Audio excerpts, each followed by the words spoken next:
So I'm going to work on this piece that is lemons. This is by Sharon Hoppy. She actually made this piece, and then I am decorating it. I've waxed the foot of the piece, and then I've transferred my pattern on, and I'll explain about that later. But what we need to do is I'm going to take Mr. Mark's Wax Off Resist, and I'm going to put it over the design so that I can do the lemons, and then I'll come back and peel that off and do that, the design area later. So I've just taken an old brush, and I'm going to apply, this is 04 bisque made with stoneware clay. So I'm just going to apply a generous coat.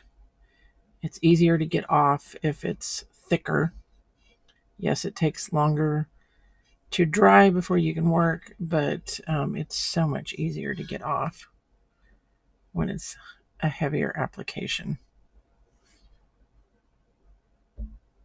So I'm just kind of patting it on.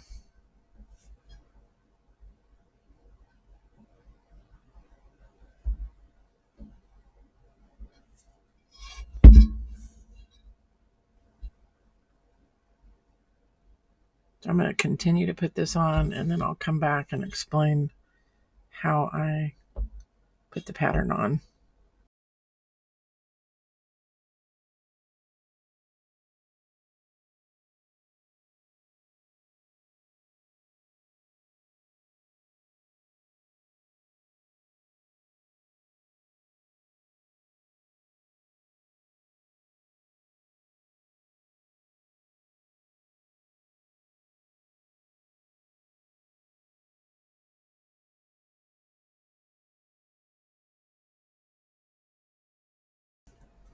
Okay, so I'm going to just squeeze out the excess in my brush and then clean it.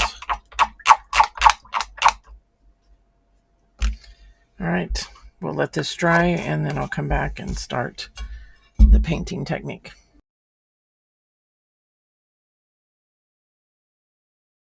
I'll show you how to transfer the pattern. This is what it looks like when the wax is dry. This is the resist that we put on. So on one of these, I've put some leaves on the back, and then on the other one, I haven't. So I'm going to go back over that. So you put your inexpensive tissue paper over the top of your pattern and take a pencil and draw your pattern on there. And then I'm working on stoneware here. This is the ultra fine Sharpie marker. And what you want to do is just however you want. So if I want a couple of leaves on the back of here, I'm going to position it, and then I just trace over those lines.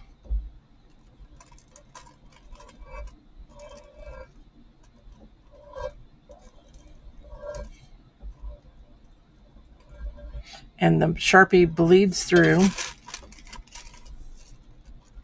and creates a line. Now you don't need a solid line, okay? You can even just sketch those on if you wanted to. You could use that Staedtler Tri-Plus fine liner. That's another way of doing it. So if I wanted this one, I can come up here because they don't have to be identical. We're going to assume we have a leaf here.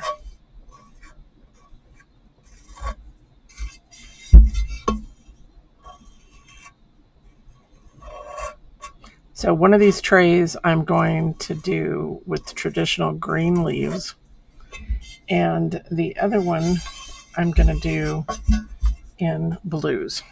So I'll show you both of those ways to accomplish that. But for right now, what we've done, so I've transferred my pattern, and then I took the wax resist with an old brush. This is Mr. Mark's, and applied it to my pattern, and then I let it dry. Okay, so now I'm ready to start painting. So the reason I waxed these off, that sounds really weird. The reason I put the latex mask wax over them is because I wanted to protect what I was going to do in the background. Because what I'm going to do is more of a sponging technique for the yellow, and then that way it's quicker to cover the ground and get it more uniform as opposed to a brush. You could use like a spouncer. I've got two different sea wool sponges here. Sea wool is a natural sponge. So you don't want to ever put hot water in these because you'll actually kill them. So just use lukewarm or cold water. You always want to dampen them. I think I'm going to use this one. Dampen them first and then wring it out in a paper towel or a towel. Let me get this one soaked over here in my water.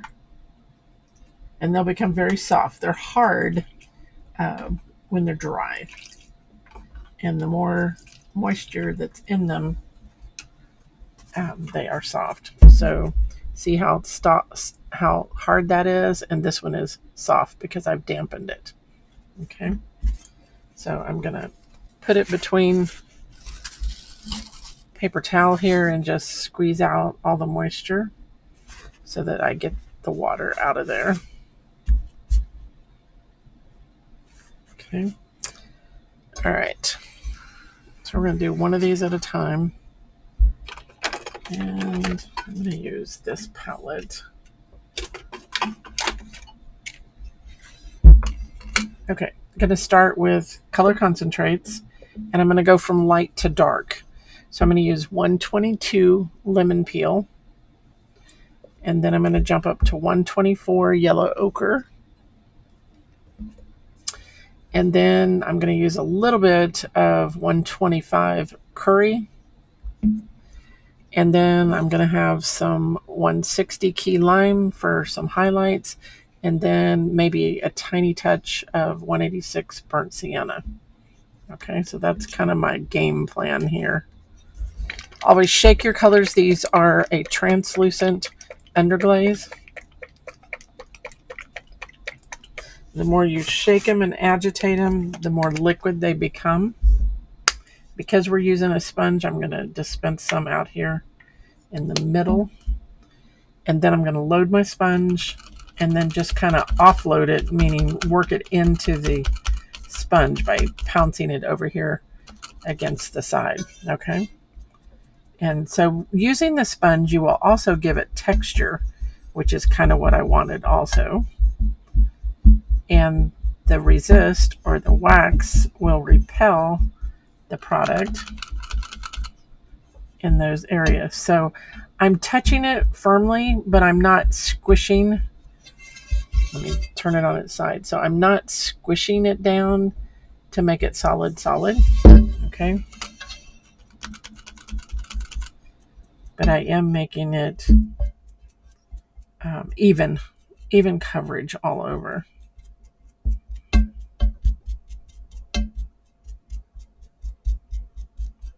The more times you go over it, the more solid it is going to become, of course. So I want this to be fairly even because I've got other colors I'm going to go back on top with.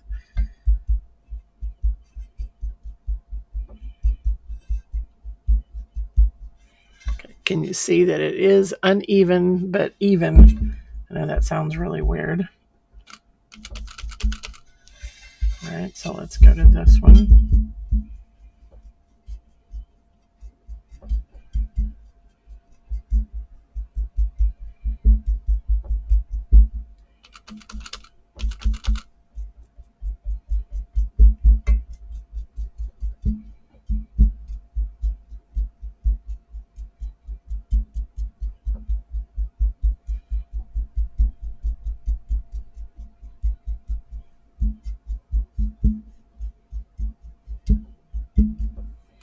Now, I had like a blob come out of my bottle, so I'm going to get rid of that.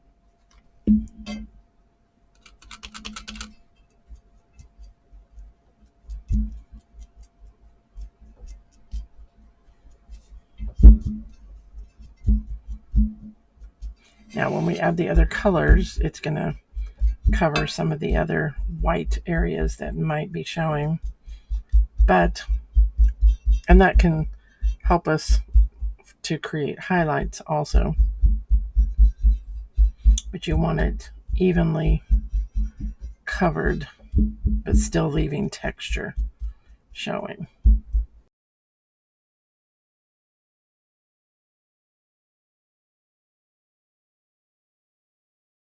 So multiple thin coats are better than one thick heavy coat, whether you're applying it with a brush or the sponge, doesn't matter.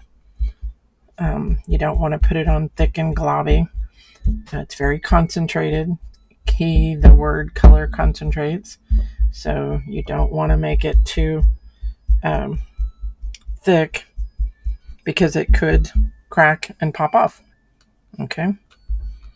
All right. So I am going to flip this. Now I did not wax the back of these. I did wax the foot, but as far as this area around the edge, and I'm not really worried about going over the leaves because the leaves are going to be green and I can paint those over the top of it. I'm mainly going to try to use up my product that I've got out here. And you could even just leave it with sponging on the background. You don't have to put more design by any means.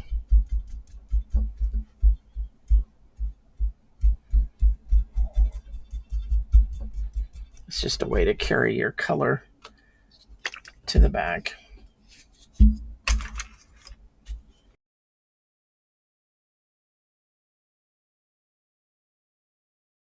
Constantly change your sponge around so you're not getting a pattern. Believe it or not, it does happen. So constantly move your sponge into a different part of it, different direction.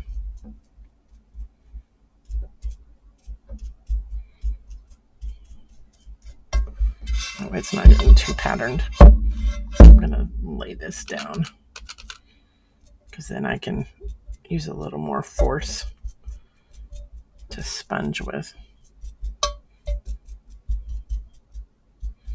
I'm not worried about it getting up around the foot of the piece right now. I can always go back and do some of that later.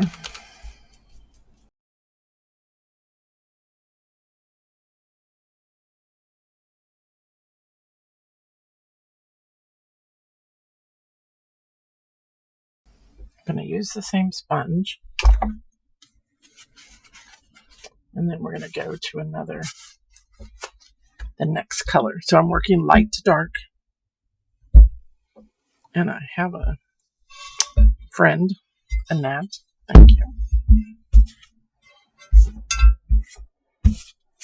All right, so we're going to go to 124 yellow ochre.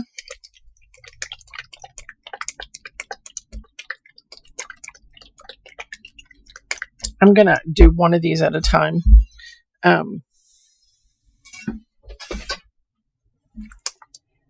Also, I'm going to try, my theory is I'm going to use the same sponge. I may go to a different sponge. We'll see.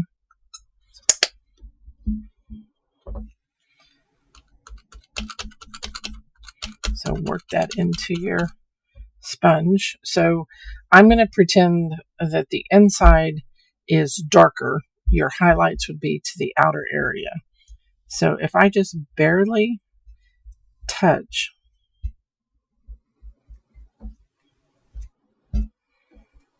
actually this one can really go all over.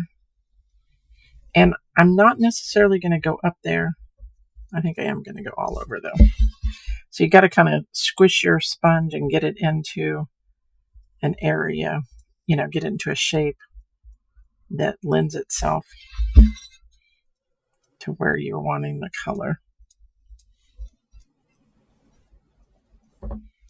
Okay. So I like that. So let's do that on the other ones.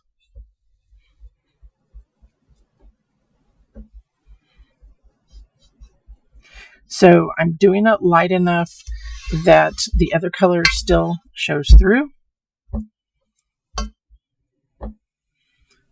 and light enough meaning a light application so that you still see texture, which is what we want, or what I want. You see how I'm turning it so I can get it into the area that I want it.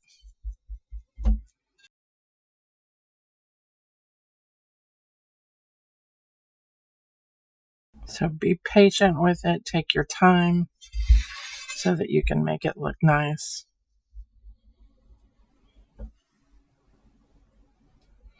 And as you see, as it starts to dry, it will look a little bit darker or somewhat chalky. Okay, I know I've got a lot of color in my sponge, so I'm going to wring it out here. So this is like a, I think I said seawool. It's more of a silk sponge. My apologies. A seawool is one that's larger openings. See the difference in them? Okay, both still a natural, no matter what. All right, now we're going to 125 curry, so it's darker. I'm going to keep it more to the center. Not putting a whole lot out. Working that into my sponge.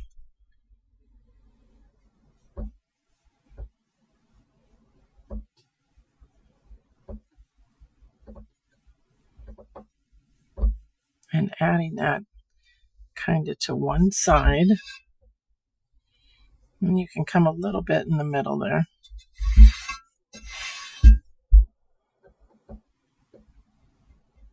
So you see it's not going to take a whole lot of color.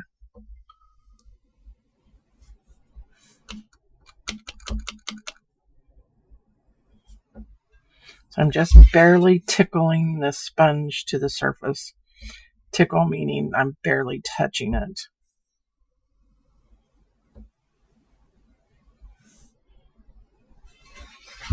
Okay. If you're unsure what it looks like, you can take a fine mister bottle and mist the area. And I think I moved mine, so I'll have to get it in a minute. Then I'll show you. Okay, and you can see that the resist has color on it, but it's repelling it. All right, so I am going to kind of take this off of my sponge into a paper towel just to remove the excess. You see how much was in there? Because I don't necessarily want that darker yellow on my highlight side.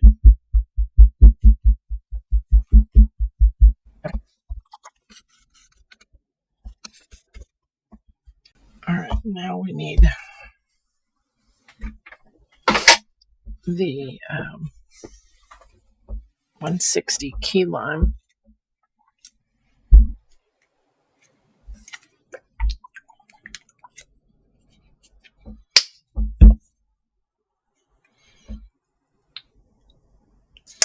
Start with that amount. We'll see. I can always turn my sponge back to the lighter yellow and work that in. And I want it on the other side.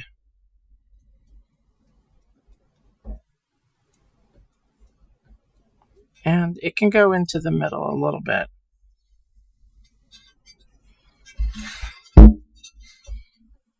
If you wanted it a darker green, you could definitely go to 161, but I think this is just enough.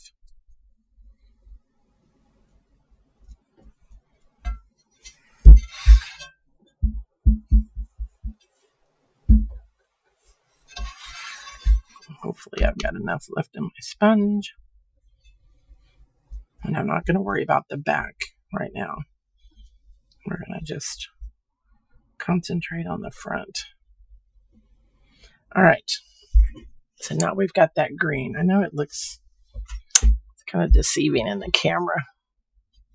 But you can see that there's green over here and more of that golden color on this side. So now we're going to add some 186 to the darker side. And trying to decide. All right, so this is fairly large, so I'm going to just concentrate on one small area.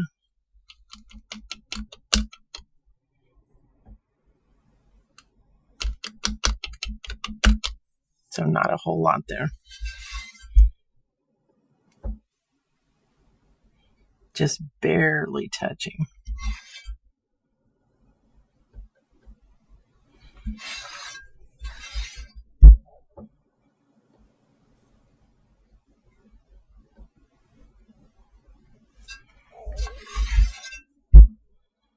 I think I'll come back and shade with the brush also.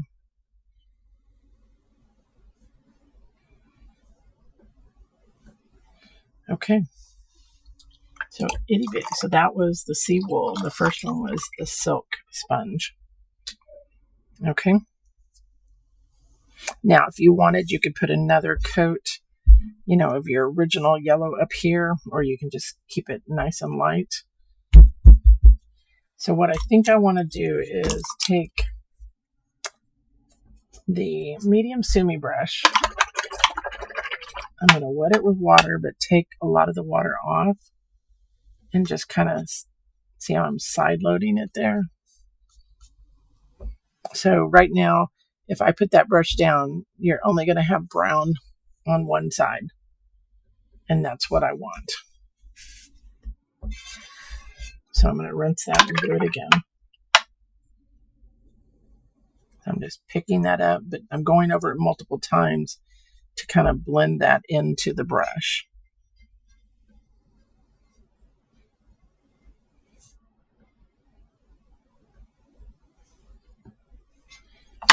Rinse my brush, soften that. See how it just kind of accentuates the shape. We can also go back and do that same thing with the 160 on the other side. You could do it all with the brush if you wanted to. You wouldn't have to sponge. I just like the texture that it gives. Rinse, get most of that water out of it, then pick up some color.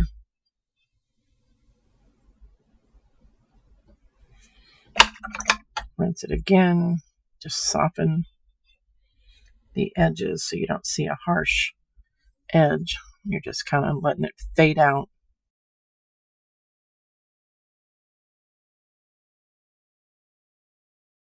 Okay, so let's do that with the green also.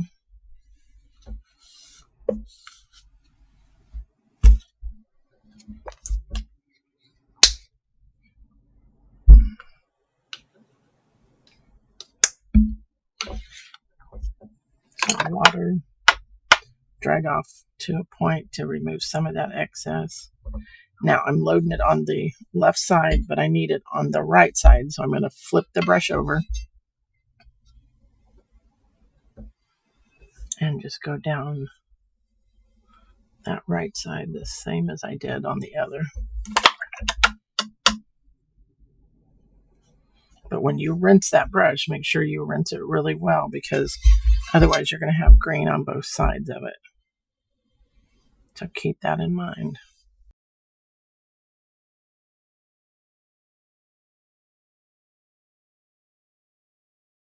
So now you can kind of see it just, like I said, accentuates those shapes a little more. I'm going to soften that edge. It's a little high there. So soften it, meaning I just took water, clean brush, and kind of came back over it. Okay. All right. So now let's get this one out of here too.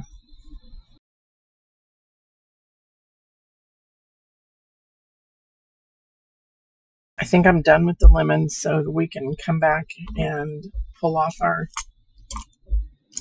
mask. So you need something, either a sharp little tool, like a cleaning tool, a sharp point that you can get some of that and lift it off.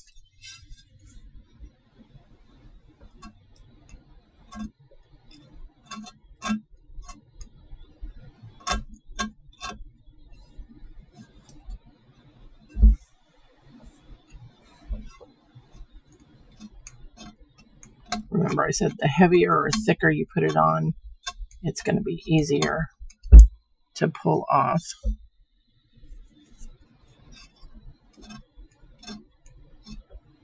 Sometimes it just takes a minute to get it going. And I did have this on there overnight.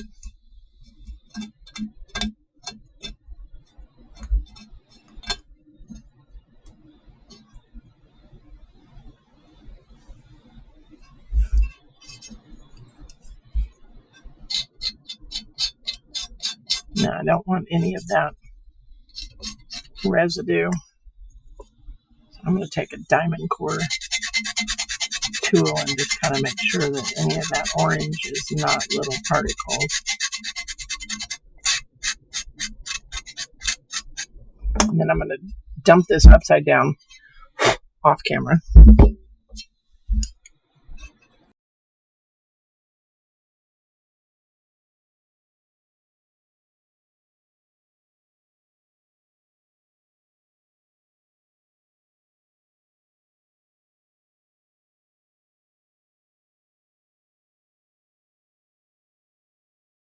You could use the resist and do this part and then burn it off if you want.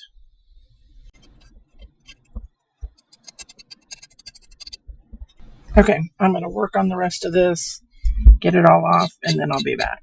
So I'm just using my finger to kind of roll any of the extra residue off of there. Okay, so this seems to be working better than trying to pick at it. For me, it doesn't mean it'll work for everybody. So I'm just rolling the edge of it.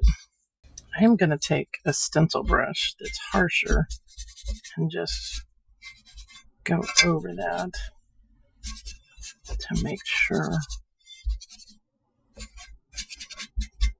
I've got all the residue. Only because it might loosen any of it up.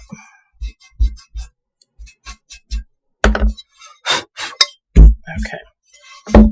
So now you have your leaves and your blossoms.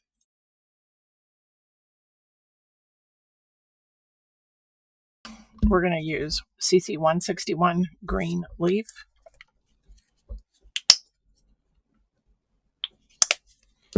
And CC 162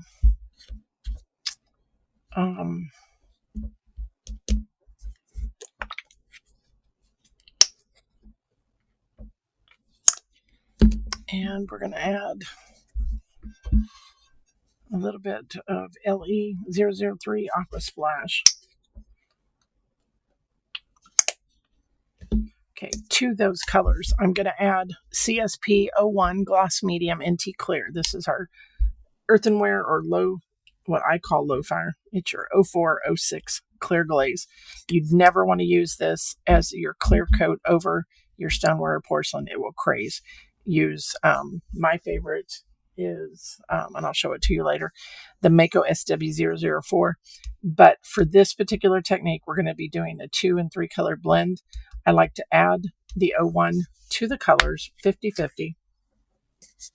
This will keep it open longer and allow me to blend and manipulate what I'm wanting it to do. I'm going to use the small sumi brush. Wet that, blot. Let's stir these up with the handle. I use the handle because I don't like wasting my product. Because if you use the hair of the brush, then you got to rinse it before you stir the next one. and I need them all stirred up at the same time so that I can go from one to the next one. You want to do these with all three colors on the area that I'm going to show you all at one time. You don't want to do all lights, then all darks. You definitely want to make sure that you're using it just the way I show you. Okay, so I'm going to load with the lighter green, the 161, fully load that brush, shampoo it up, okay? And then I'm going to tuck that in where I want it. And if it goes over my line, that's okay. We're going to outline. Push it down, pat, pat, pat. And I want you to come about halfway up. I'm going to grab some more. First coat, the stoneware really absorbs the product. So I'm going to come halfway to 3/4 the way up. I'm going to turn the piece around. I'm going to grab the 162. And I still have the 161 in my brush. If you did not have it in your brush, then you definitely want to add more of the lighter green on your brush before you start. Sit it down, mush, mush, mush. Walk it to the right and walk it to the left. Back and forth, cover the area. This is the inside, so I want it to have a little bit more of the dark green. So I'm aiming my brush in that direction.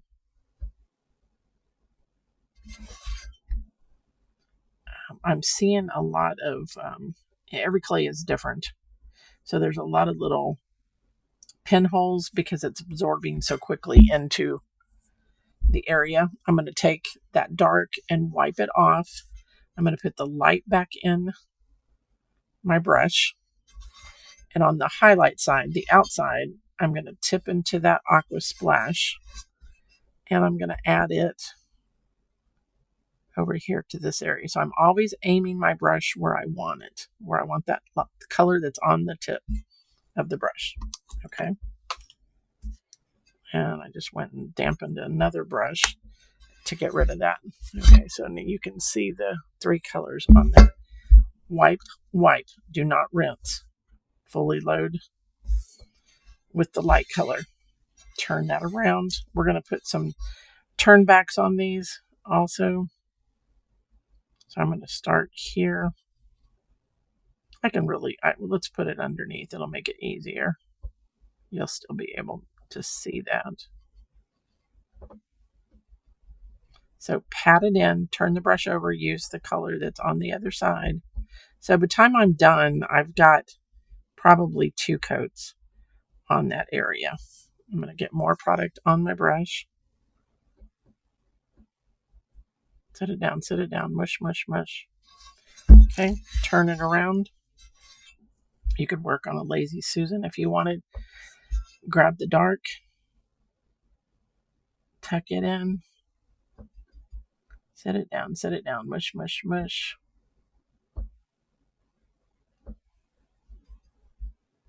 Walk it back and forth, turn the brush over to get the color off the other side. Utilize what's on your brush. And wipe, wipe. Put some lighter green back in. And I'm going to grab some of the aqua splash.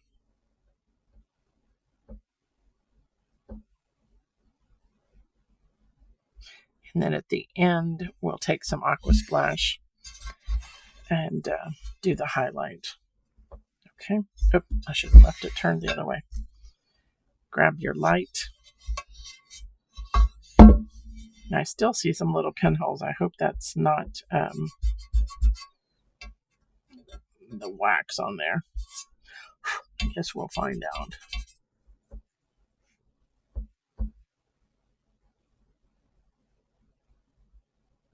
So, light green. Pat, pat, pat, pat. Pat it in. That gives it a nice good coat. I'm going to grab some more. Set it down. Mush, mush, mush. Turn it over.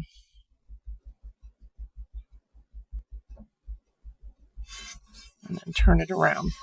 So do everything on one leaf before you jump to the next one. It needs to be a wet on wet blending. Okay.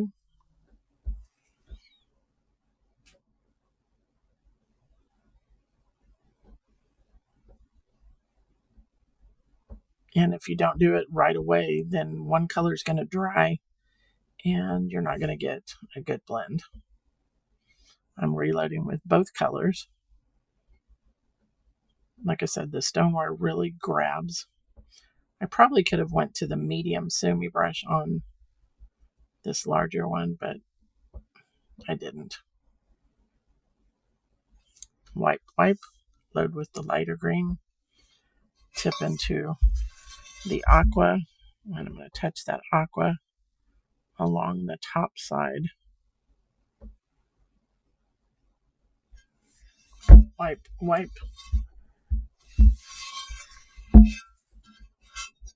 Load with the light.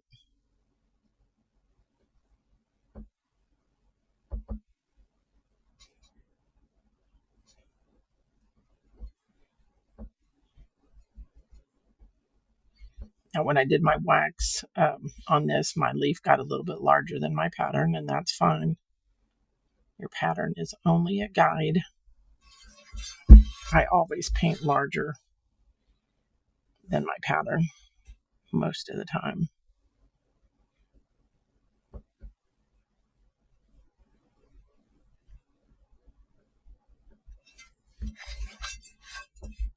I turned it so that I can kind of bring a little bit of the dark down that inside. Wipe it off, put the light back in there, tip into the aqua, and let's add some aqua on this side. You can even grab it and drag it down. That works also. Now the first coat, when you do this, it's going to look a little splotchy because we're going to do 2 coats like this. So first coat is splotchy or lined, and then the next time when you come back, it will, I'm going to fill in that little hole there, even out. Okay, so I'm going to go around and do all of these,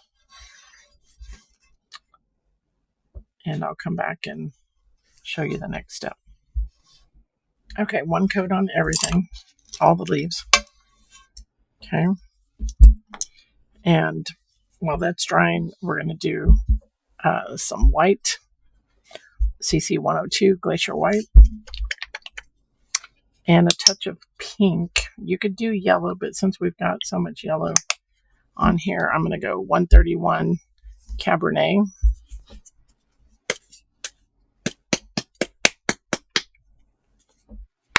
You could do them just white if you wanted to. And I am going to mix that CSP01 with it.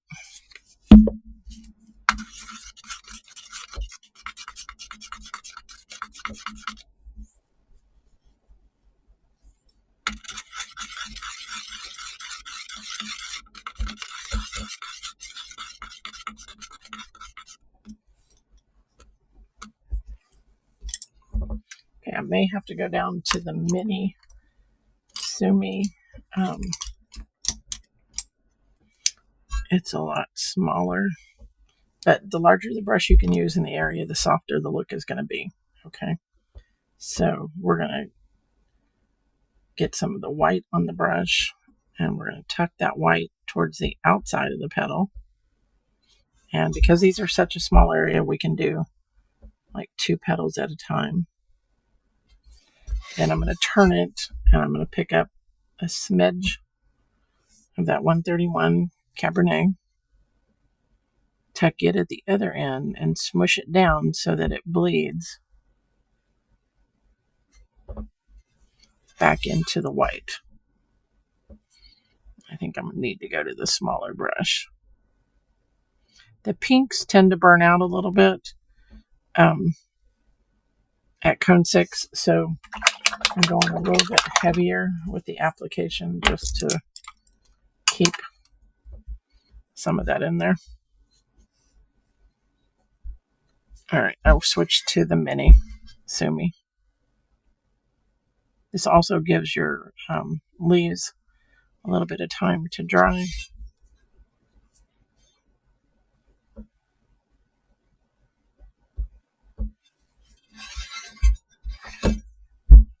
Take some of that white off, tip into the Cabernet. Sit it down, mush, mush, mush. Walk it to the right, walk it to the left.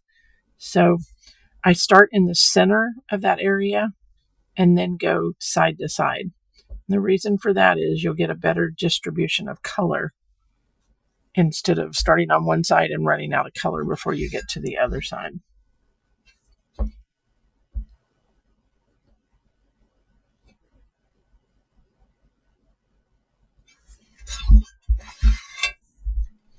So with the white in the brush, tip into the pink color, the Cabernet.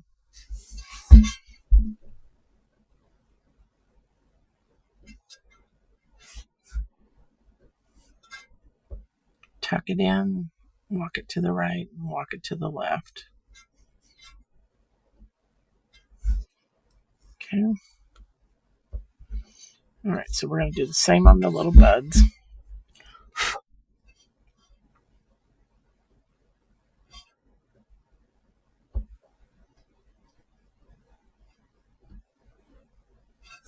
They're pretty small, so I did all three at once.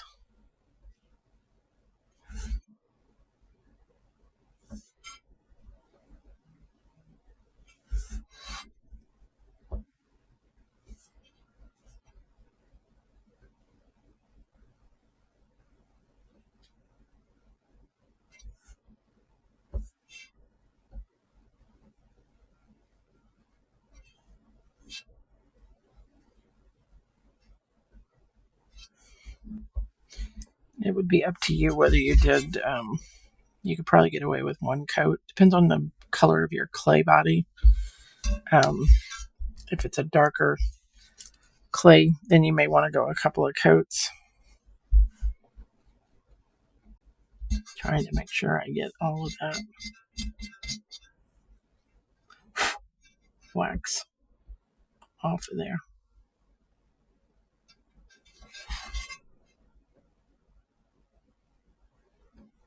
And just to make sure that it is off of there, I am going to fire this before I glaze it. I'm going to take it back to another 04 firing.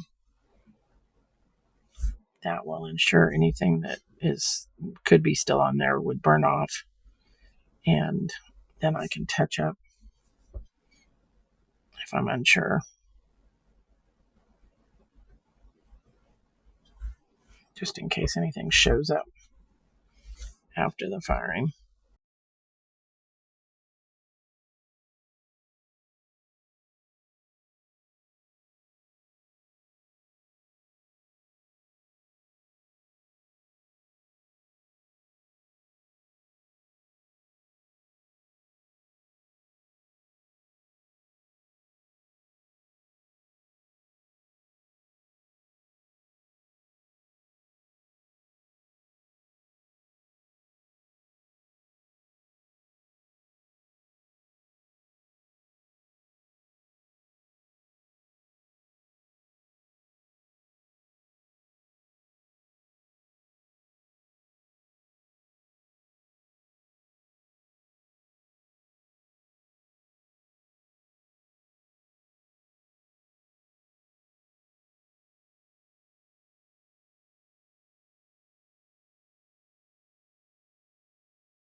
Okay, so I'm going to take some of that yellow that I squeezed out of my sponge, so it's got a couple of the yellows in there, and just tap it in for the center.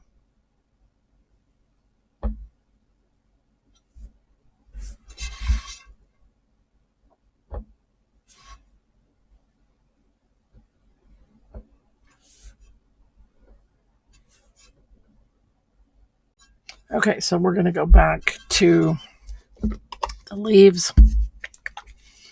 I'm going to mix up some more of the lighter. I will need that.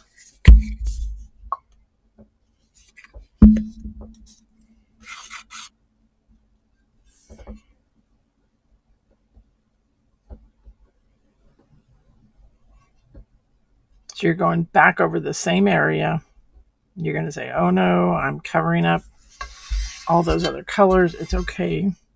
It'll all come through. Remember, these are transparent or translucent underglazes. So it's going to show. I'm going to wait to do the lighter blue until I get done with all 4 of these.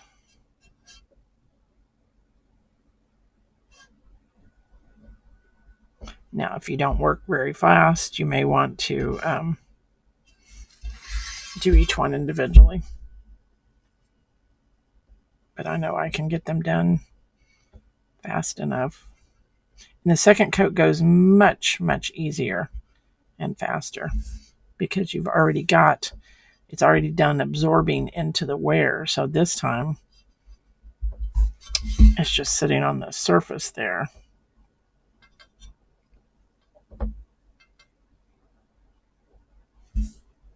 Don't forget to wipe out the dark. Go back into the light.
So just keep working it back and forth until you get something nice and smooth that you like, so that it looks like it graduates from one color to the next color.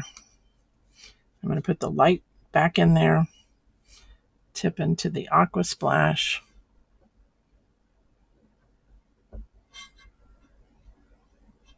Smooth that out.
And if I'd quit going out of my line, I'm hurrying,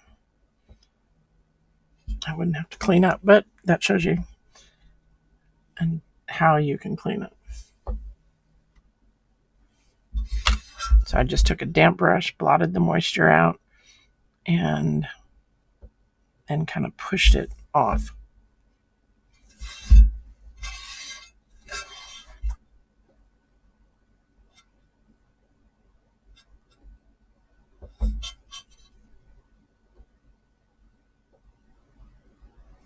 Okay.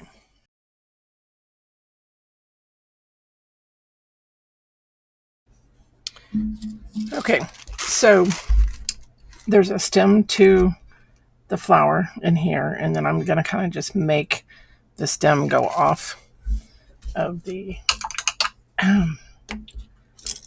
off the edge of the lemon there. So I'm going to take a little bit, it doesn't matter, this is that lighter green, some of the darker, and we're going to make a little bit lighter, add some water, and I've got the 3600 number 2 liner, my favorite liner. I might want a little bit more dark. A little bit of water.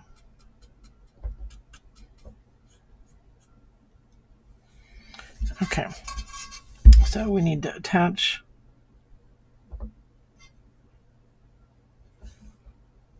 the flower, and we will attach the buds. Let's come in just a little bit closer. You can see that.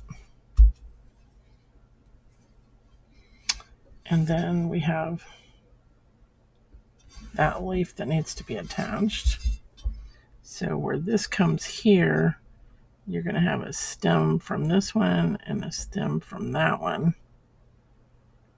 And I'm just going to kind of let them come off the top there. And these may be different because it could depend on how I've painted it, how big the wax was that I put on there. I mean, all those variables. So don't freak out if they're just a little bit different on each one. That's what makes them handmade.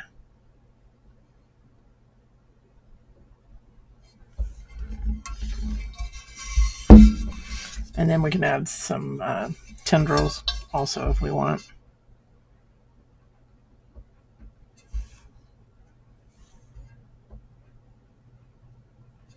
See, these two are closer.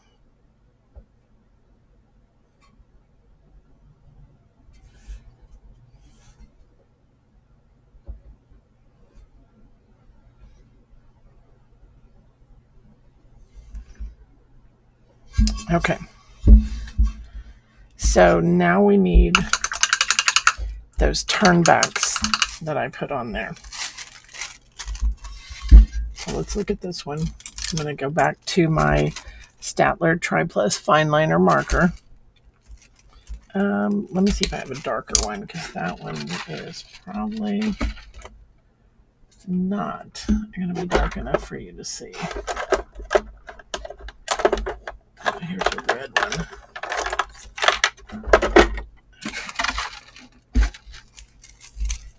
That'll be much easier to see. Okay, so what I'm going to do, you don't want to gouge down into your painting, but I'm just going to kind of dot it and mark it. You could retrace with the watercolor marker, with this marker, if you wanted to. But see how that, and that just gives me a guide.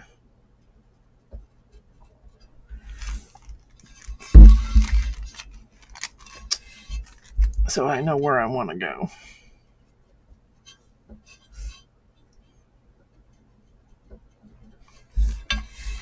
So that's one of your pro tips. This is how you can also dot. If you weren't sure that you had 2 coats on something, you could put a little dot next to it, or you can actually put dots on top of it. if you are trying to keep track of it, and say you had a ton of these and you don't remember which one you did. The phone rings, the dog, the kids, whatever. So this is just my little trick to keep track of where I'm at.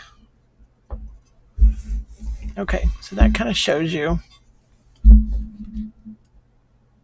Okay. All right, so we have this aqua splash color. So what I'm going to do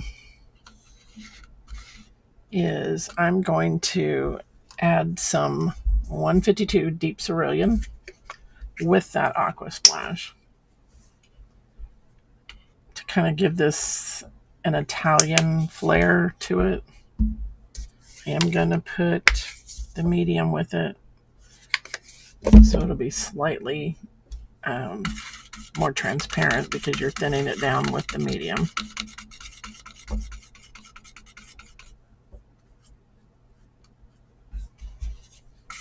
Let's stir this guy up because it's been sitting there for a while. Okay, and I think this the same liner will work. You could go to a larger liner if you wanted. You can even go to a round, like the number 2.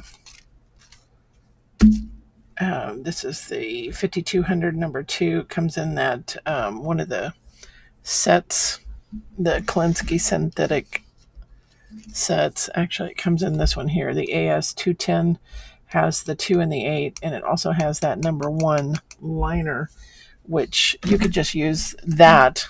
So that whole set would give you some good brushes. Okay, so I'm going to stick to my liner. I'm going to load in the aqua, and I'm going to tip generously into the deep cerulean. Okay, and I'm going to start up on the tippy toe, but then I'm going to press down, pull, pull, pull, and lift off. Now, I think I needed more of the deep cerulean.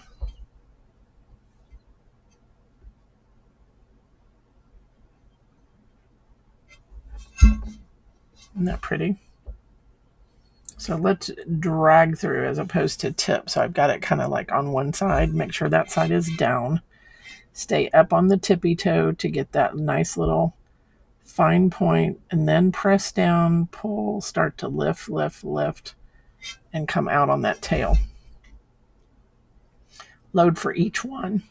Excuse me. Load for each one because you want the same consistency, the same coloring. I'm going to start this one a little bit further up here. That way it'll cover up any uneven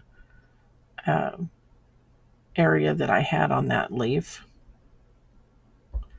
Now that's a great big one. I'm going to go over that twice because that's a large one. Or I could move myself up to a larger brush. I'm not rinsing my brush. I'm just reloading. Now this one's going to curve in the other way.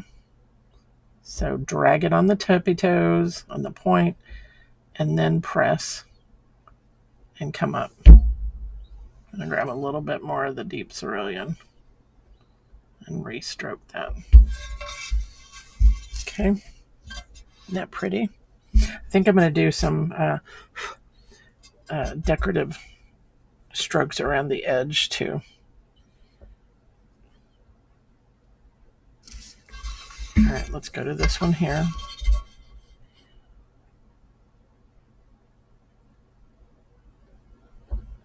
So a brush stroke is a combination of color, pressure, and motion.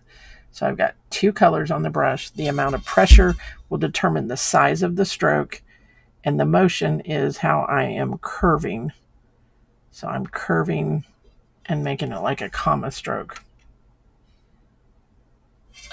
Color, pressure, and motion. So I'm dragging to get a fine point, I'm not going to go up as high on this one.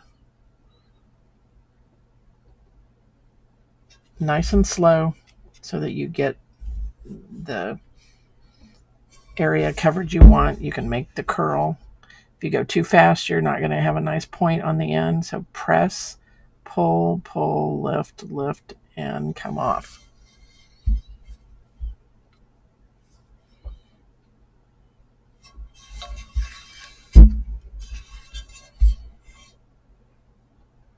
So touch, drag, press, pull, and lift.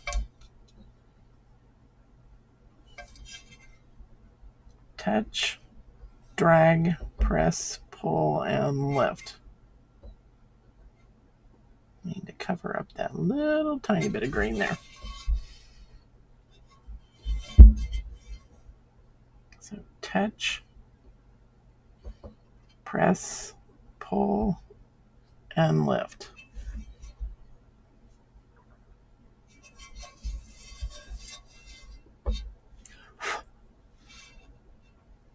This one I think I'm going to come back a little further just because I want to straighten this up a little bit more. Press, pull, lift. I'm going to do that one more time. This is a large area here.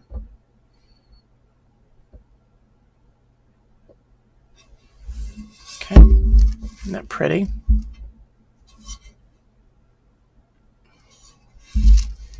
And those marks will fire away. It's all good. Okay.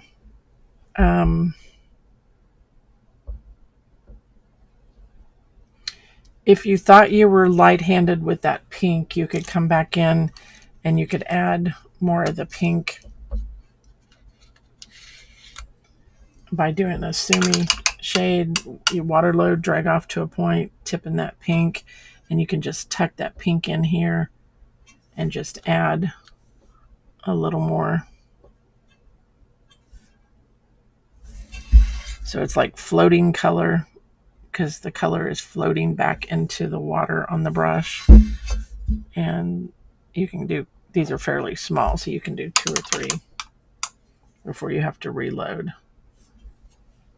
And I'm going to go ahead and do these down here because I think some of this will burn out. So I'm just trying to ensure that a hint of pink stays there.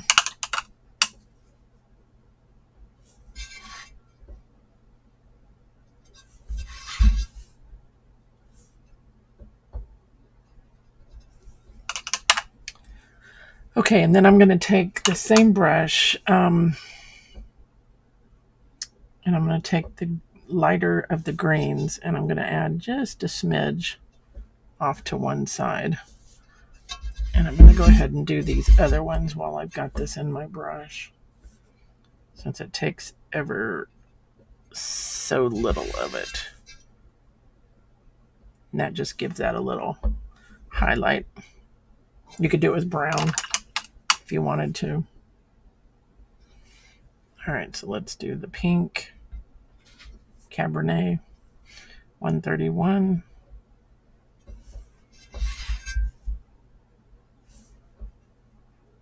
Sit it down, mush, mush, mush. Walk it to the right, walk it to the left.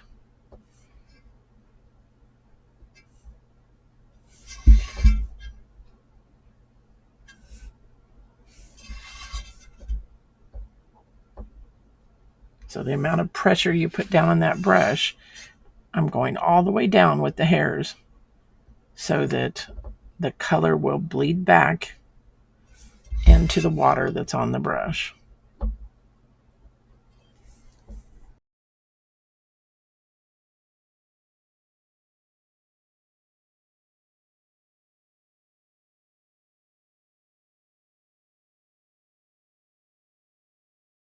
All right, we need to put some little calyx. We need to attach the buds so they're not just hanging. So I'm going to go back to the liner in that green mix. And I'm going to do what's called a pressure stroke. So I'm just going to sit and lift,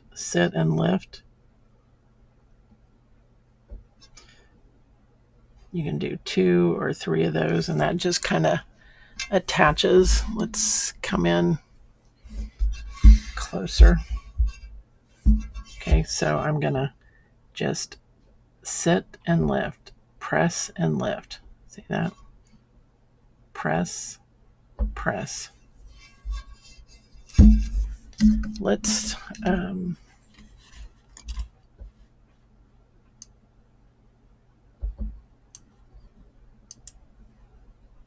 do the side camera so you can see that. Maybe that will help. All right, so I'm going to do this one here. So I'm just standing more upright on the brush. Press and lift up. Press and lift up. Let me move this out of the way. We got one over here to do. Okay. I'm going to move my hand back so you can see the brush. Press and lift. So the point of the brush is down. Press, press, press, and lift straight up. I'm going to turn that a little bit. Okay. So there you go. You've attached them. All right. So now we just need to do our outline.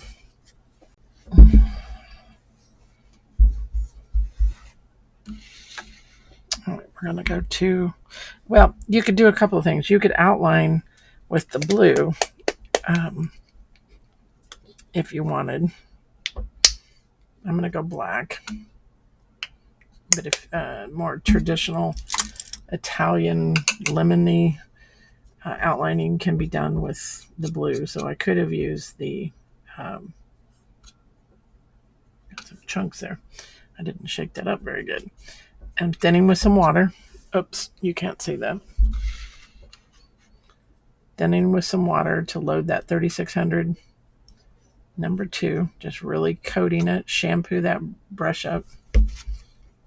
Get any water off of the ferrule, the silver area. All right. Get this where you can see it. So I'm going to still kind of come down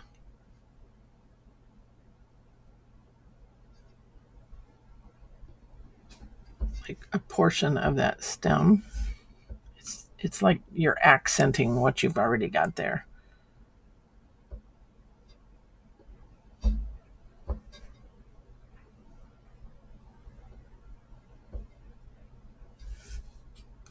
Always start your lines from where something grows from and pull out from that. So you wouldn't start out here and push back, because you're going to have, if your brush touches, it gets a fatter line, which it's okay if it's at the center vein. And then when you lift off of it, you've got the finer line on the outside.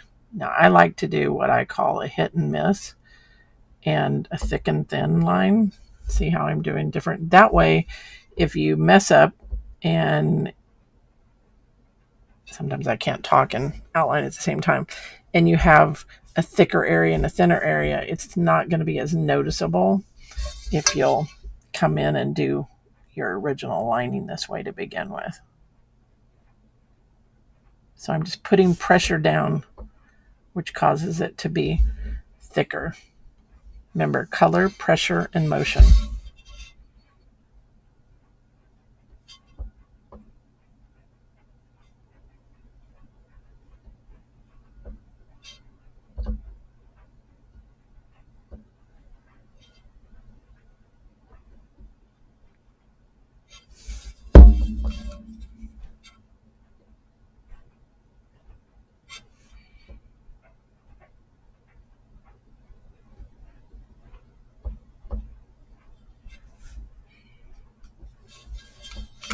Okay, so I'm going to come down one side of that stem,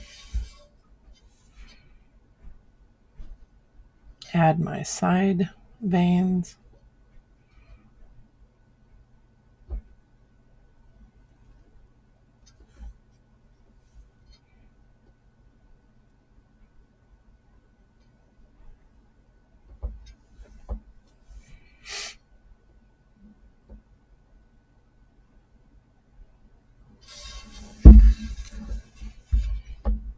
not make I usually curl the end of my leaves.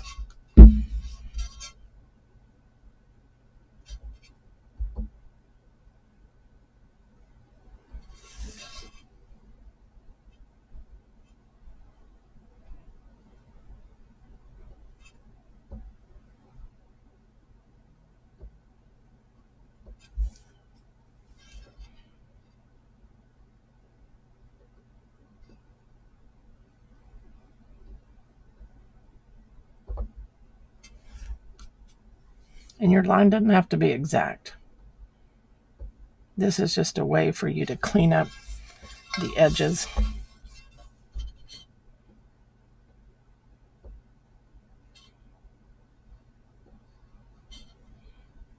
going to make this a little more delicate.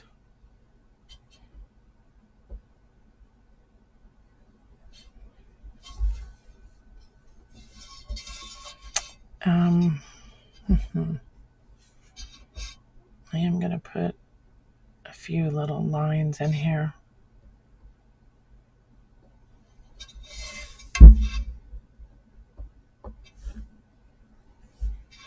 Just on the tippy toes.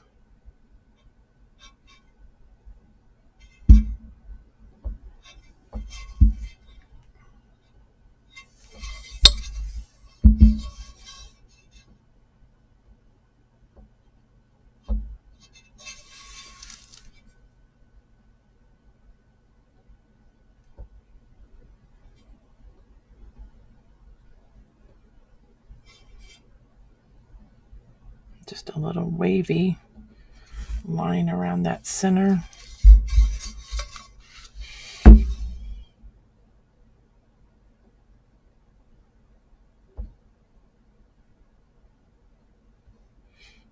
And then you can add some little dots.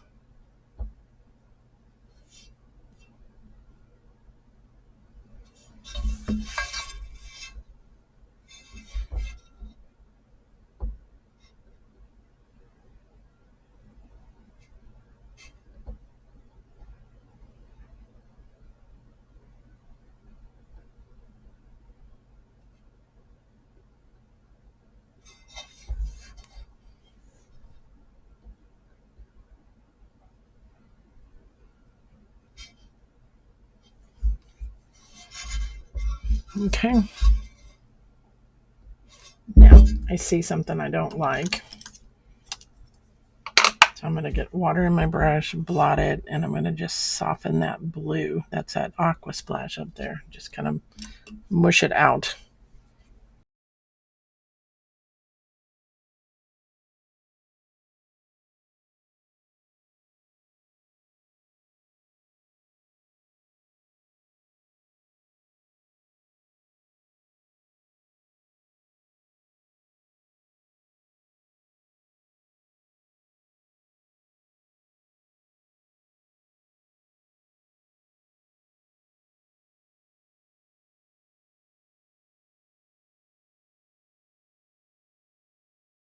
To see you can clean up those edges. If you've got something you don't like. It's a nice way to clean it up and finish it. Make it look like it was meant to be that way.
So when you're making these lines coming out from the center, do some short, some long.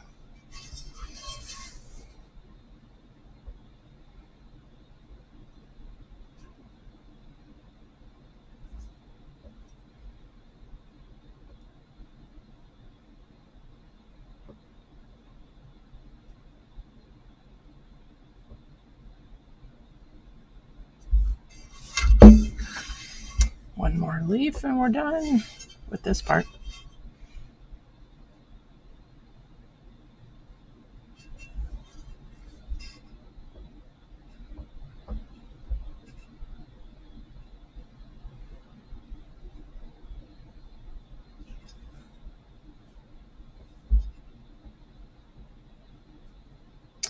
I'm going to go back over here and make this a little bit thicker there.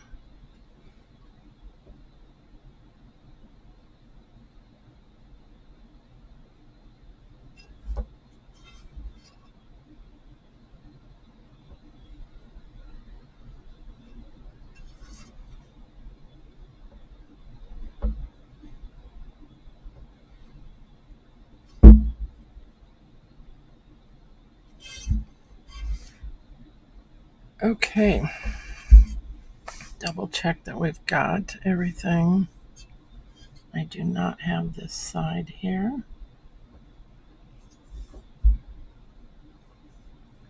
All right, I'm going to sign on this leaf here. I like to hide it inside a leaf.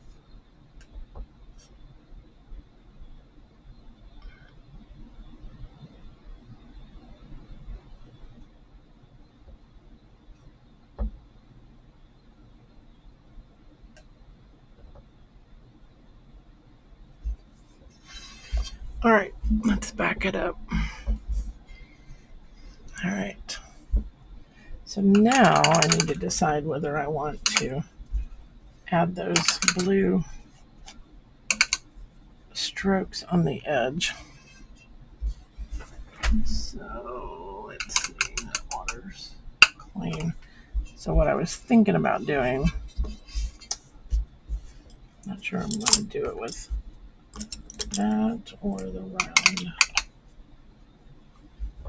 So like come in here and add.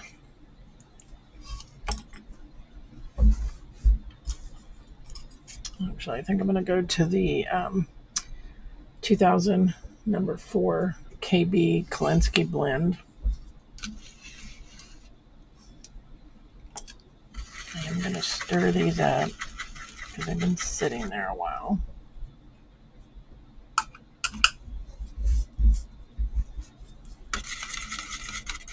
And when you're double loading, which is what I'm going to do, you want to make sure that both colors, or how many of our colors you're loading on the brush at the same time, that they're the same consistency. And a lot of times your darker colors can be thicker. So if I wanted, and to make it easier, and I can make a pattern for you guys, you can actually use your marker again and decide, am I going to go this way, or am I just going to loop it? This is a good way to kind of think it out, in other words. So I could go this way and a smaller one.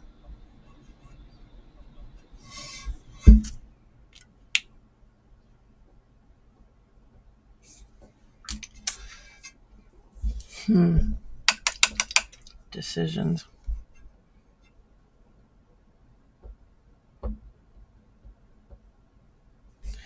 If I did it this way, I would go here and bring it in. Remember, that's just a marker.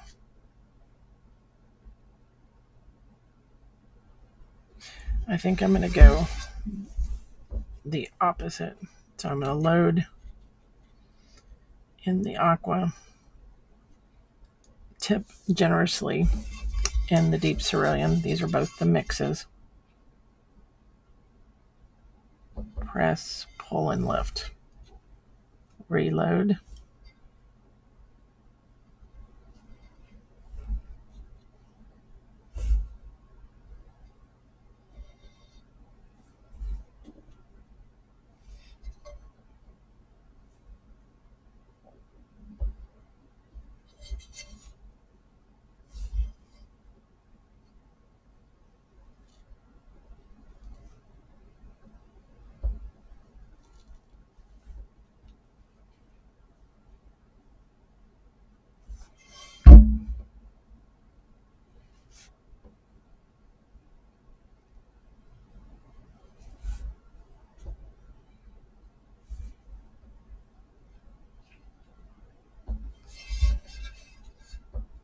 It's hard because this is a curve.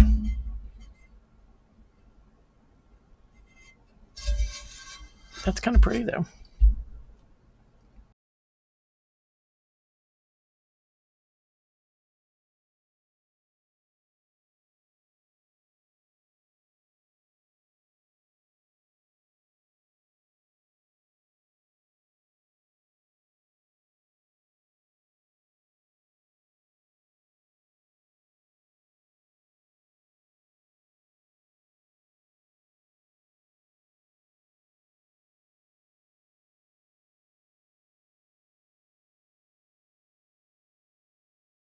Now I need to, it's going to be hard because you're not going to have the framing on each one. So I've got to decide if I'm just going to come down. Let's put the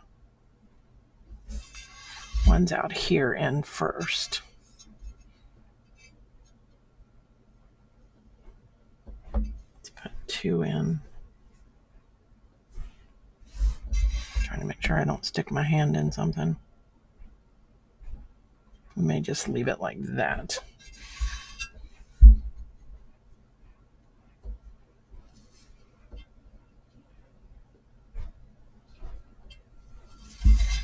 That wasn't a very good one. I just felt my hand or my arm stick in one of them.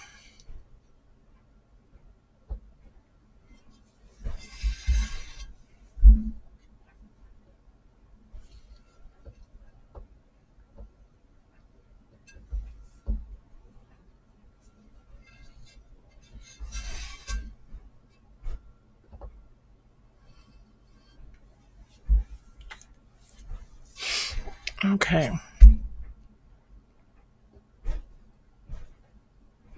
Maybe sometimes I don't know when to stop. So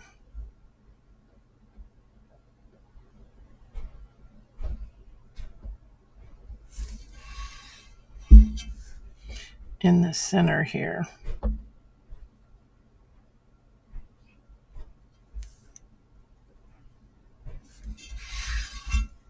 I'm going to turn it and curve each one the same way.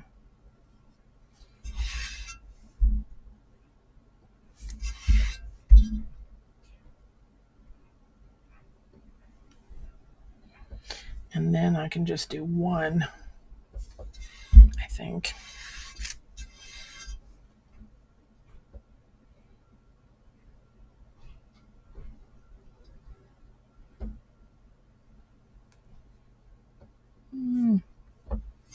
I'm just going to build it as I'm going here.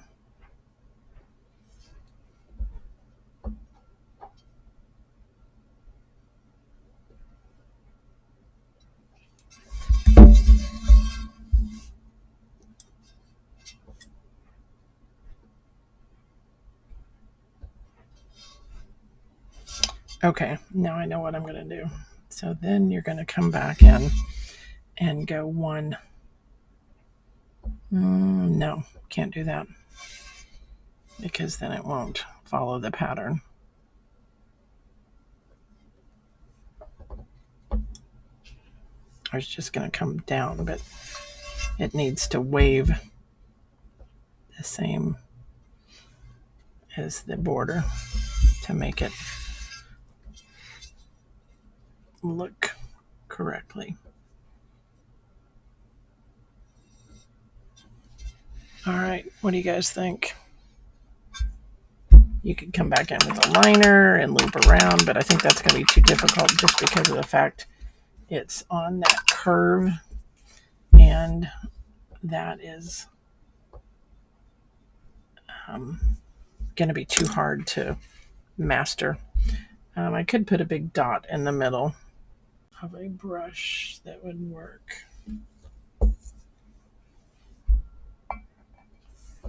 Okay.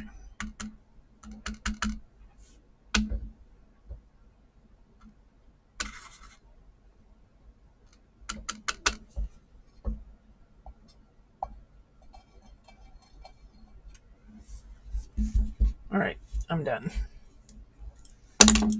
I hope you like the project. It's just repetitive, so it's not hard. You're just repeating the pattern over and over. And that's what I like to do on things because I feel like you learn more by repetition. All right, guys, let me know what you think. And I look forward to seeing your creations. Happy painting.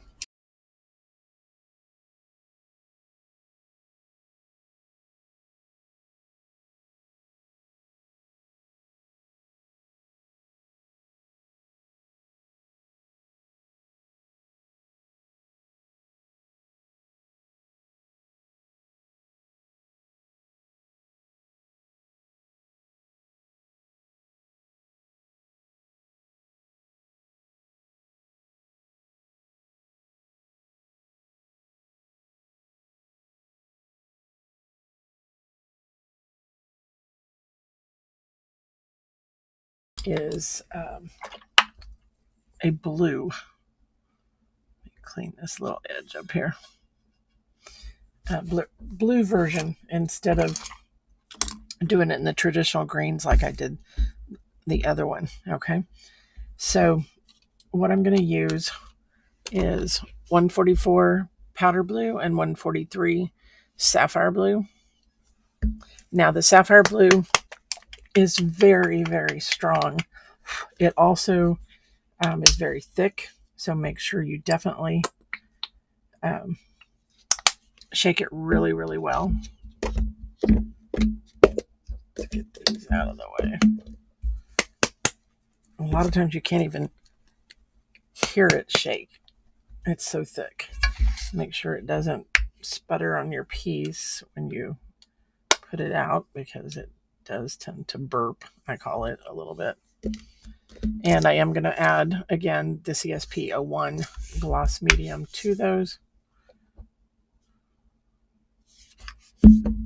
And we're going to stir with the handle of the brush.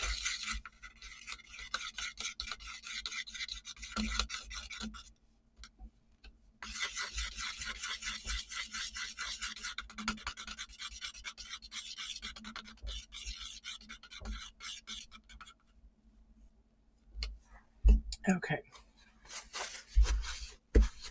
Got yellow all over.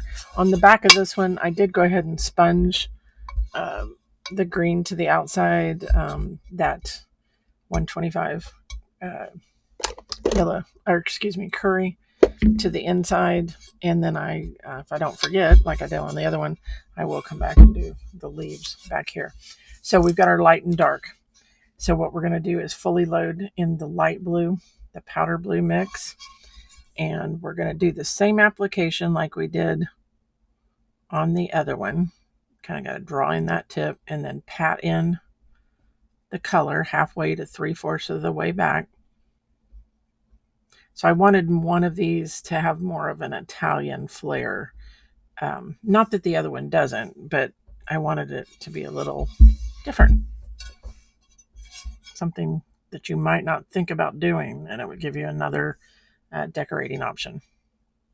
Picked up the sapphire blue on the tip. I did not wash the brush. And I'm just going to pat that color in and keep working it. Now, it's a little light there in the middle, but we're going to do 2 coats. I'm going to wipe to get rid of the dark. Grab my light color.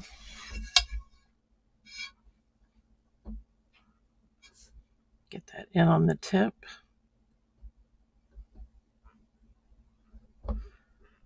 Pat it in to get a nice application. I'm going to grab some more.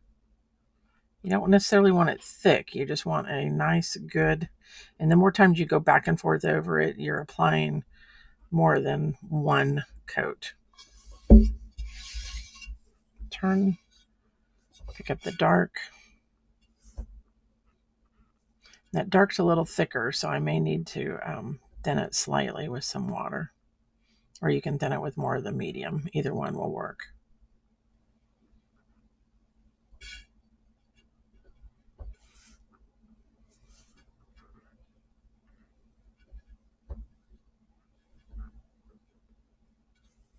Wipe. Okay, I'm going to just take the handle of my brush and get a little bit of water. Just a drop. Slightly thin that. Grab the light blue again.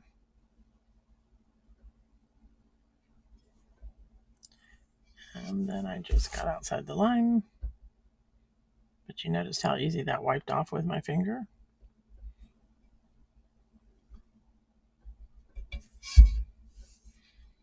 More light blue.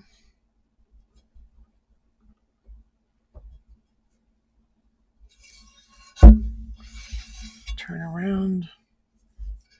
Grab the darker, the sapphire. Sit it down. Mush. Walk it one direction and walk it the other direction.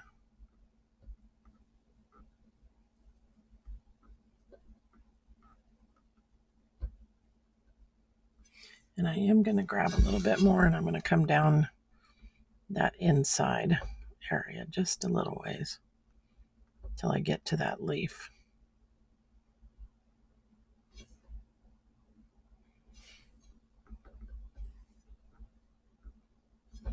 And I'm going to wipe the dark out.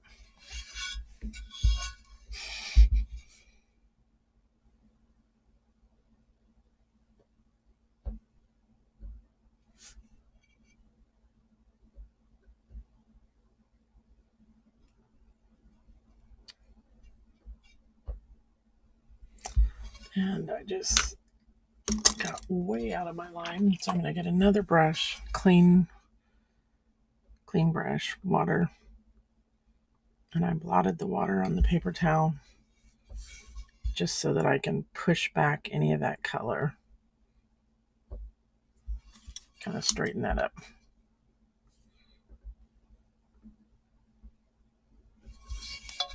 Turn around, grab the darker blue, turn that brush over, use the color on the other side.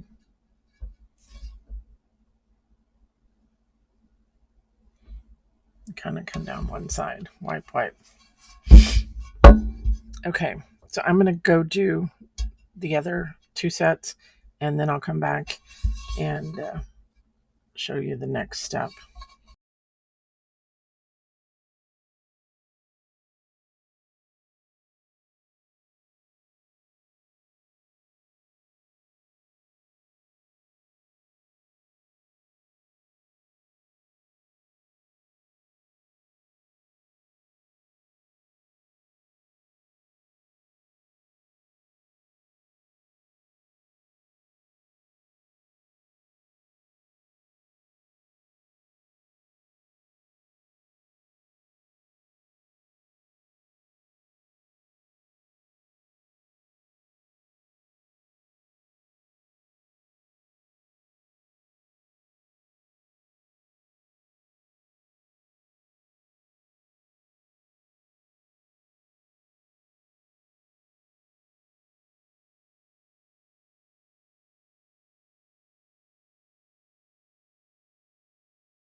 We're going to get some white out, the CC102 Glacier White,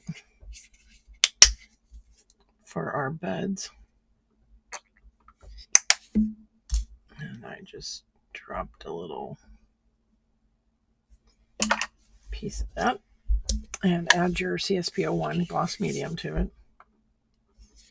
doing the same thing like we did on the other one. We had the white to the outside on our petals of our flower, and then we use the pink in that case on the inside. We are going to use the blue. So I'm going down to the mini Sumi.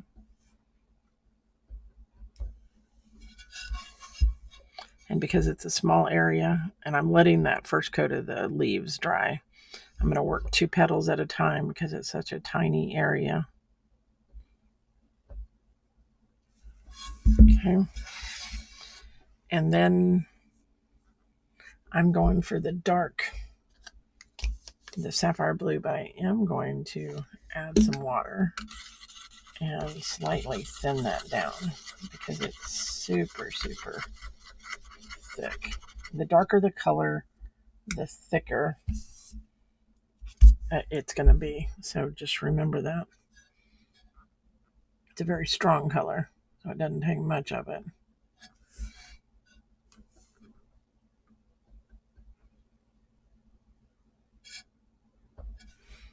Wipe out that dark. And because it is so dark, I wiped it off pretty good on that paper towel just because I didn't want the outside of the petal to end up being blue. I'll wipe a little bit of the white off.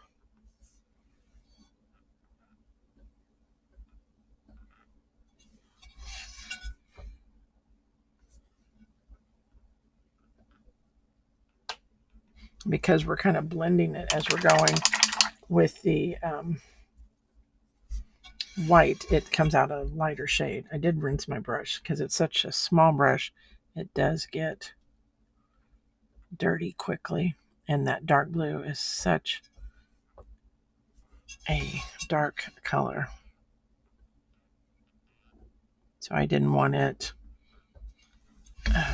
bleeding and overpowering that. Okay. Set it down, mush, mush, mush. Walk it to the right and walk it to the left. Constantly turn your piece so that you're aiming and tucking that color where you want it to go. Don't try to go over here and do this one. You'll never get the same look. You need to turn it and always point the brush where you want that color.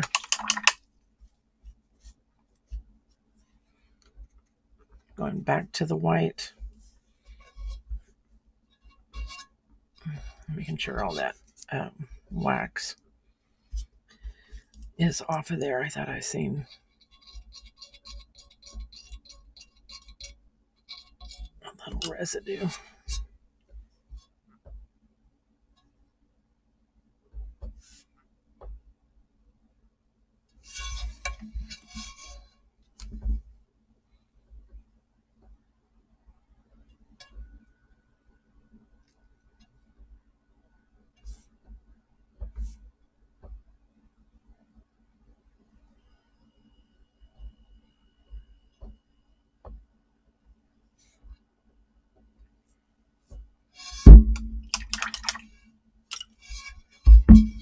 Okay, so I'll do these other 2 and then we'll come back and do our second coat on our leaves.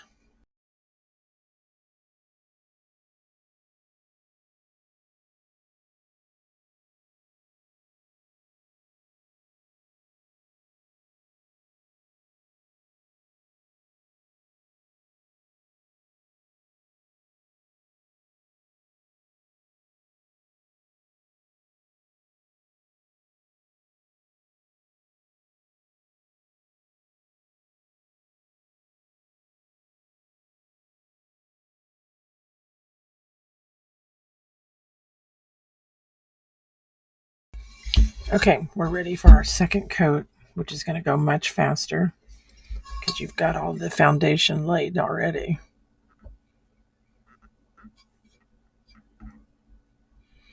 I think you will only need 2 coats on these leaves, but if you're a light applicator, you might need 3. It just depends on your application of the product. And I'll show you a way to check it by misting it with the mister bottle in water.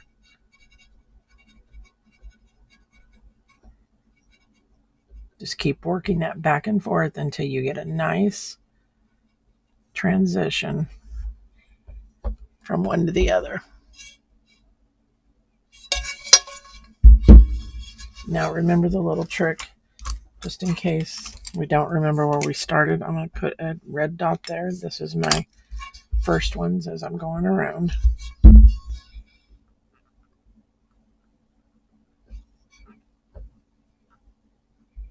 And make sure that first coat is fairly dry. You can see there's just a couple of wet spots here.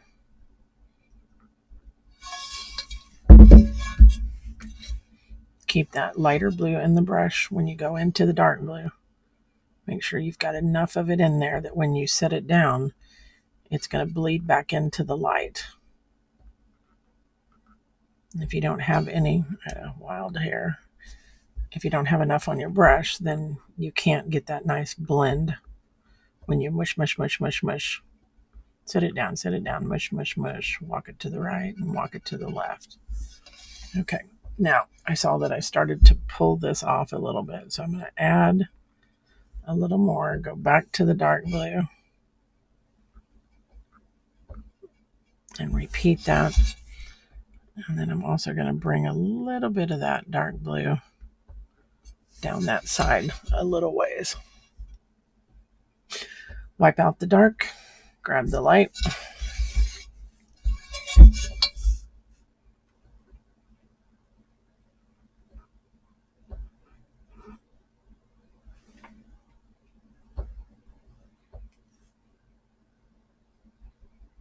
Pat that color on. Keep enough in your brush that you're not pulling off what you're putting on. I probably should have let it dry just a little bit longer. But it's good for you to see how to fix it if you were to have the problem with it lifting.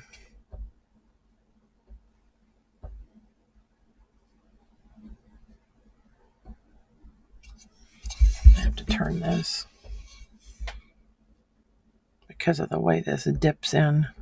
It's going to be easier for me to turn it and get into it this direction.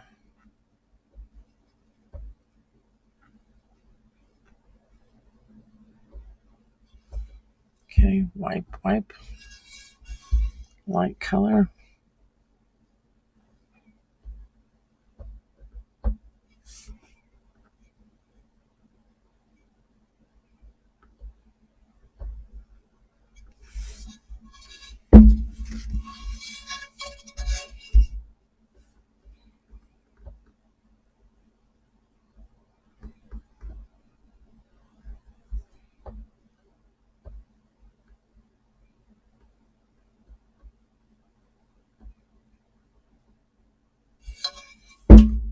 Okay, I am going to let these dry just a little bit.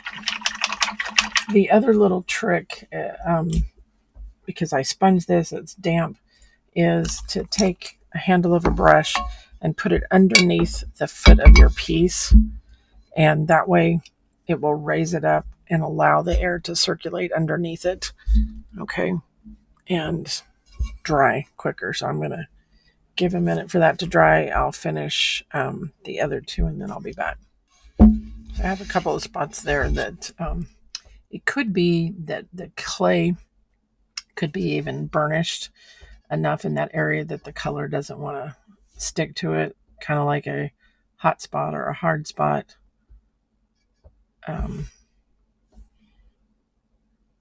So I just patted a little bit more back on there and just going over the top and blending that.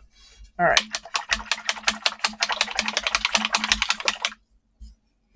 So for the centers of our flowers, we're going to use the Mini Sumi and the 144 mixture of the powder blue. And we'll just tap in some of that color. I know it kind of looks like it's the same as the other, but we used the 143 on the petals. So it is different. Just kind of putting 2 coats, tapping it on.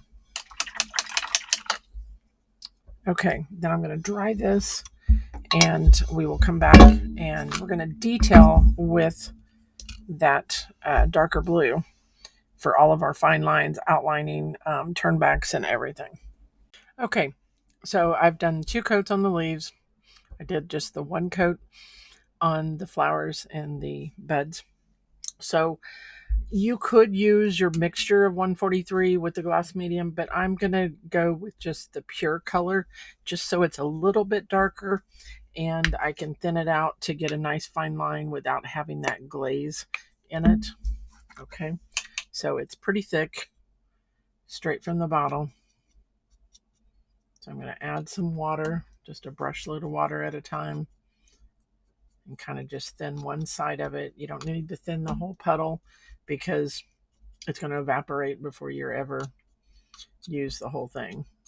So coat it, make sure you don't have any water on the ferrule of the brush. This is the 3600 number 2 liner. Okay, so this is going to be all of our detailing. Oh, and then we need to look at the pattern and put those turnbacks in like we did on the other one. So I'm just going to make my little dots here with my Stadler Tri-Plus fine liner marker. That way I don't lose track.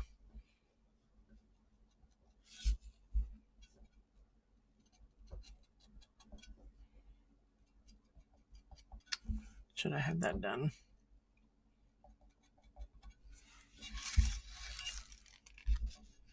You could put the pattern back over it and trace it on if you want, but use the watercolor marker to do that with. You don't want to use the Sharpie.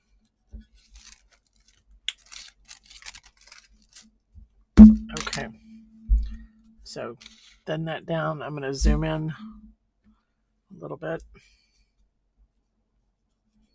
Coat the hairs, really fully load that brush, work it in, make sure you get a nice fine point. And where did I have this one coming from? Here. I'm going to come down and put my center vein, do my side veins.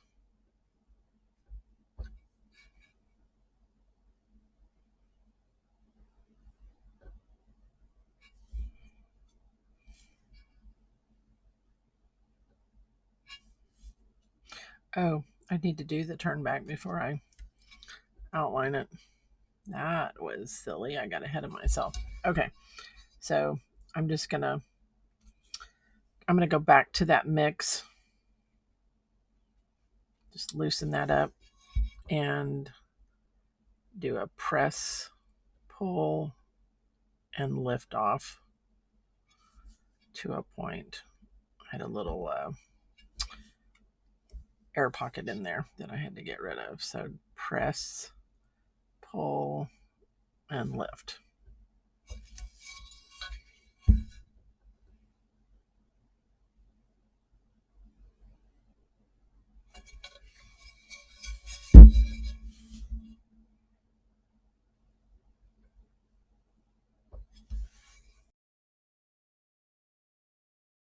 Nice and slow so that you can control. Remember, a brush stroke is color, pressure, and motion.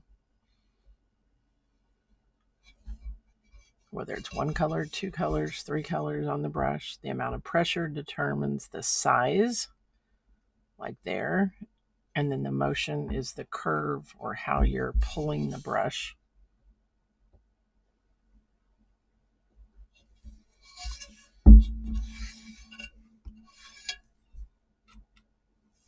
Be aware when you're touching your piece and working with it a lot that you could start rubbing off some of your color on the edge. So just be mindful of that. You may need to sponge some color back on there if you really overworked, handled that area.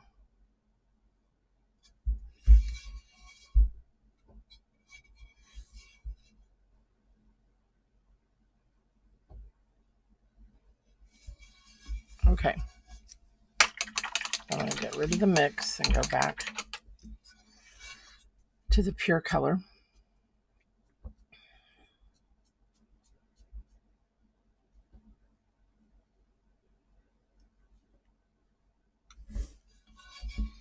And I'm going to kind of touch this up just a little bit now that I have that stroke in there.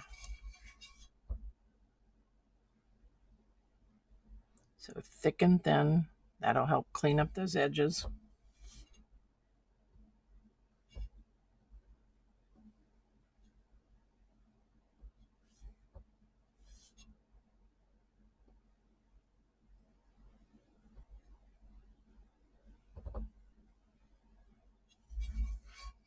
You're probably going to say, well, I really don't need the outline because I've already got the blue there.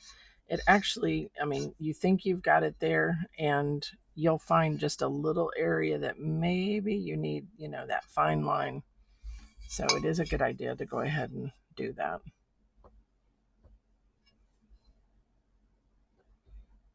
Now remember, on the buds, we did those little pressure strokes. So we just sit and lift, sit and lift.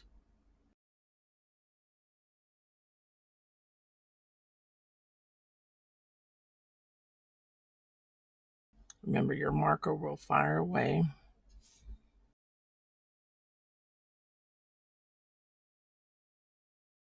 See, that petal was a little shorter, but because I used the outline to create the points at the end, it turned out just fine.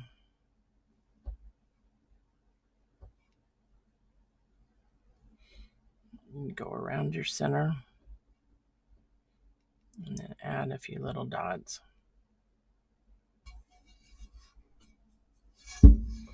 Okay, then we need to do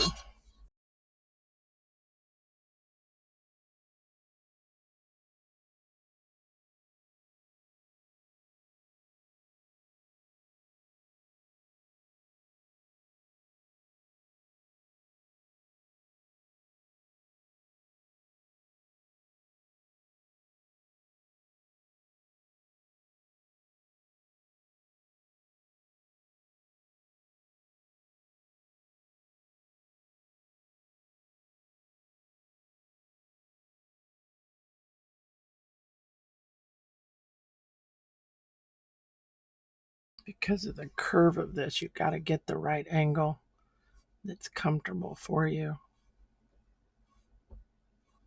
Or put your leaves further down in the inset of this piece.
All right, what do you think?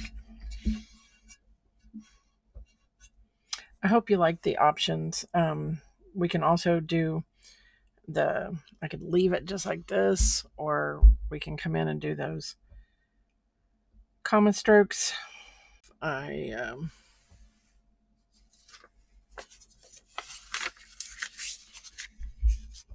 came in and did one stroke, and then you can nestle another one behind it, or you could do one stroke and then come in with your liner brush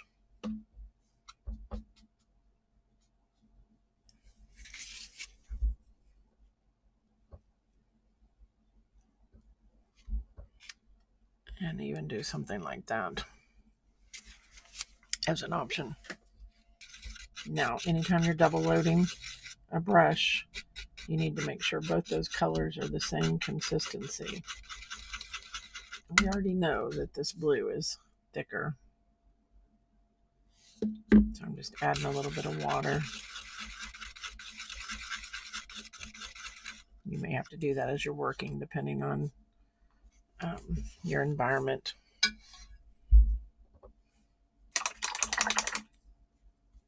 Okay, so I've got the 5200 number 2 round. This is the Kolinsky synthetic, so I'm going to a smaller round than what I used on the other one. Fully loading in that lighter 144 mix, tip generously into the 143 mix.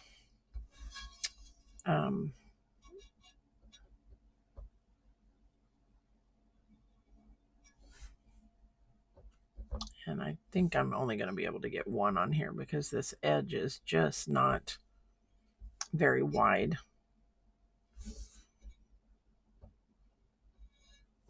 Now these will be a little bit smaller because I was using a number 4 round on the other piece. So I'm just alternating the direction that they're going.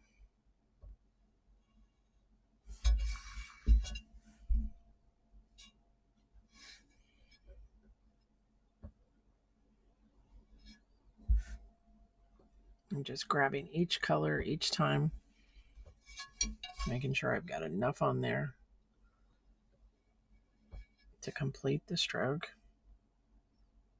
So you can see it's fairly generous. Constantly turn your piece.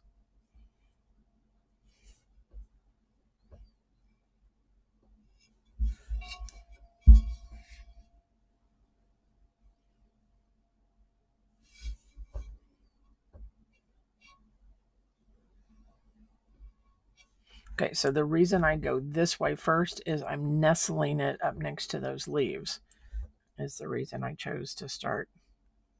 Sometimes it's nice to know why you're doing something.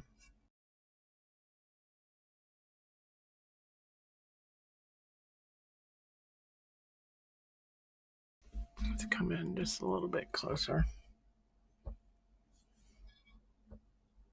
So press, pull, lift, lift to a point. Nice and slow. You can't just jerk the brush off of the wear or you're going to get a real streaky stroke. So in other words, think of it as the airplane does not go to the end of the runway and stand straight up. So your brush needs to gently glide off of your piece. Press, pull, lift, lift, start to turn to get a tail.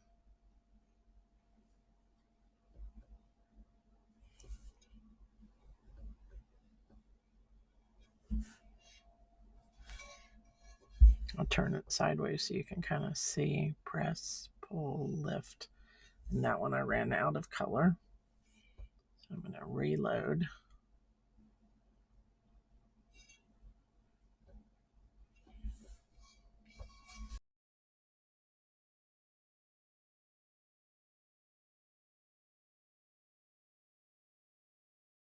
Because what goes on the brush last comes off first. So that blue, the darker blue is going to come off first. So press, pull, lift, lift to a point.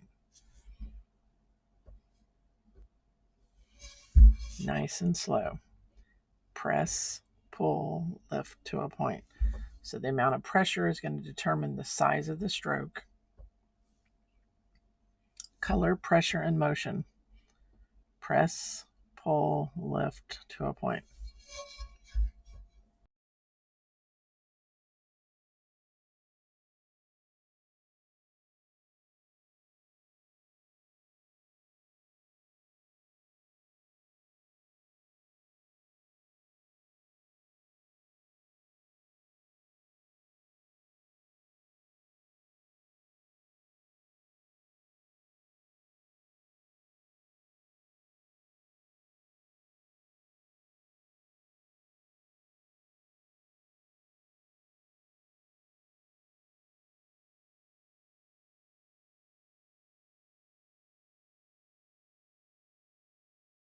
Oops, on that curve there. Kind of got me. Because you've got this, bump in the middle there. It does make it a little bit of a challenge. So look at that before you jump in to do these. You can just leave it like it was. Practice on paper. I've got several brushstroke videos out there that you can go back and refer to.